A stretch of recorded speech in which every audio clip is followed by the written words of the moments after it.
Bismillahirrahmanirrahim. Assalamualaikum warahmatullahi wabarakatuh. Perkenalkan, nama saya Maulidia Nurfadilah, NIM 2012-20347. Saya berasal dari kelas 5K, Pendidikan Agama Islam, mata kuliah Fikih Kontemporer, dosen pengampu Bapak Ayatullah Kumaini MPD, judul materi Hukum Aborsi. Pengertian aborsi. Istilah aborsi dalam dunia medis adalah tindakan untuk menggugurkan kandungan sebelum janin tersebut hidup di luar tubuh ibunya. Dalam bahasa Arab, aborsi dikenal dengan istilah al-ijhad. Kata ini memiliki makna janin yang dilahirkan dengan cara dipaksa dan belum sempurna penciptaannya. Dalam hukum fikih, aborsi disebut juga dengan istilah tartu atau membuang, atau ilka atau melempar, dan isqat atau menggugurkan. Pandangan ulama tentang hukum aborsi. Pandangan ulama tentang hukum aborsi terbagi menjadi 3. Yang pertama, aborsi sebelum ditiupkan ruh. Kalangan ulama fikih berbeda pendapat dalam menetapkan hukum terhadap aborsi yang dilakukan sebelum ditiupkan ruh. Hal ini dapat diuraikan sebagai berikut. Yang pertama, dibolehkan secara mutlak tanpa dikaitkan dengan uzur sama sekali. Yang kedua, dibolehkan apabila ada uzur dan makruh hukumnya apabila tanpa uzur. Uzur yang dimaksudkan adalah mengeringnya air susu ibu ketika kehamilan sudah mulai kelihatan, sementara sang ayah tidak mampu membiayai anaknya untuk menyusu kepada wanita lain apabila anaknya lahir nanti. Yang ketiga, makruh secara mutlak apabila belum ditiupkan ruh. Yang keempat, haram melakukan aborsi selagi pun belum ditiupkan ruh karena air mani apabila telah menetap dalam lahir meskipun belum melalui masa 40 hari tidak boleh dikeluarkan. Yang kedua, aborsi setelah ditiupkan ruh. Ulama fikih sepakat bahwa melakukan aborsi terhadap kandungan yang telah menerima ruh hukumnya ialah haram. Mereka mengemukakan alasan sebagaimana keumuman makna dalam firman Allah dalam Quran Surat Al-Isra ayat 17, 31 dan 33, serta Quran Surah Al-An'am ayat 151 sebagaimana yang telah dikemukakan. Para ulama juga sepakat mengenai sanksi hukum bagi wanita yang melakukan aborsi setelah ditiupkannya ruh, yaitu dengan membayar gurah atau budak laki-laki atau perempuan. Yang ketiga, aborsi karena darurat. Aborsi yang dilakukan apabila ada uzur yang benar-benar tidak mungkin dihindari, yang dalam istilah fikih disebut keadaan darurat. Seperti apabila janin dibiarkan tumbuh dalam rahim akan berakibat kematian ibu. Ulama sepakat bahwa aborsi dalam hal ini hukumnya mubah. Kebolehannya ini guna menyelamatkan nyawa sang ibu.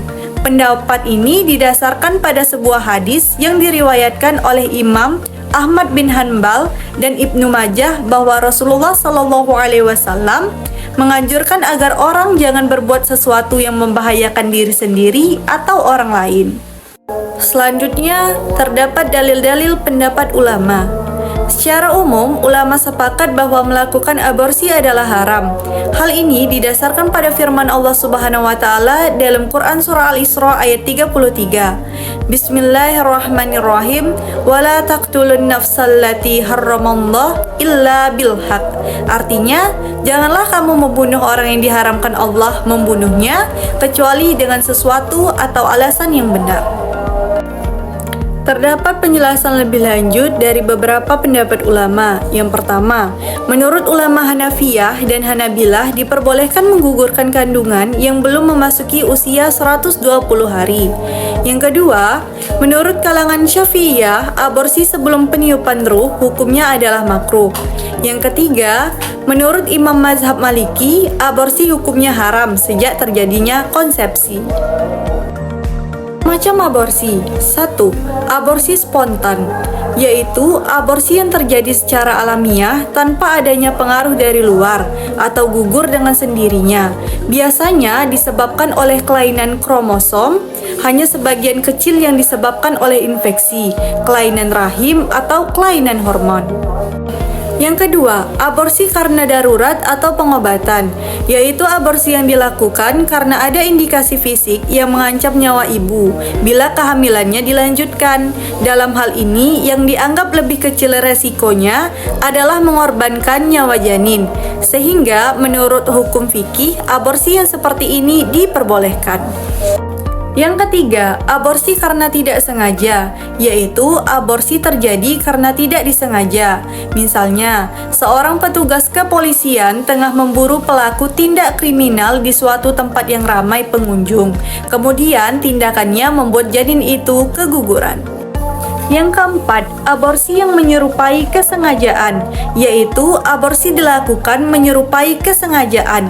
Misalnya, seorang suami yang menyerang istrinya yang sedang hamil hingga mengakibatkan keguguran.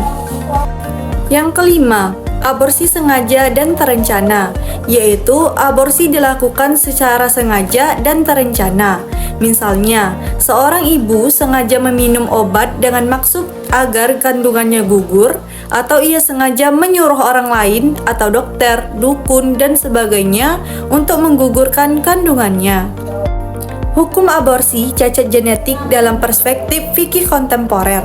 Hukum aborsi dalam fikih Islam menurut pendapat terkuat atau rajih adalah pendapat yang menyatakan jika usia janin sudah berusia 40 hari, haram hukumnya melakukan aborsi pada janin tersebut.